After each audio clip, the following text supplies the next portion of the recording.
I've been writing for as long as I can remember, it seems. So you want me to go walk in now? Okay. And today I guess I'm talking about the processes behind starting your first book. Sometimes getting the idea is the hardest part. Or you have the barest idea, bare bones idea, and you don't know what to do with it. So what I do with that is I have a notebook entirely for it. The very beginnings of the idea, little sketches of things that might pop up or might not, are brought to life in this notebook. This isn't the story, but it helps build up your world before you even have to start writing. I created the timeline for the Calling series long before the series started. I started writing The Child Called Assassin after I made the timeline for The Woman Called Queen, its sequel, which made following the linear events much easier than it would have been if I was just coming up with it as I went. And depending on what type of writing you do, you come up with a language. I've got the clans that show up in my book and the language in the first book right here. I created character profiles for each character that would appear and be even semi-important in the book.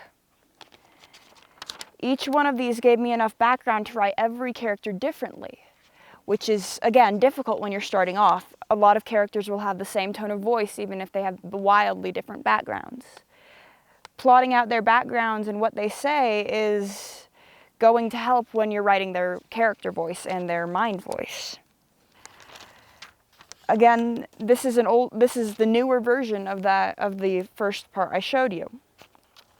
It shows the things that show up, animals, magical creatures, and the like. And that helps when you're fleshing out your storyline. Then once you have the beginning fleshed out, you can move on to the actual book itself. I handwrite my books before I type them up because it's easier for me. I go to school, I'm a teenager. So all of my books are handwritten so I don't end up typing during class. This is the copy I finished last night, The Woman Called Queen. I'm typing it up at this moment. Well, not at this moment, as you see. Another thing that helps when you're creating your world is maps. And then even went into even further detail on the Empire itself. If you don't have detail on your villain, then they won't be very well written.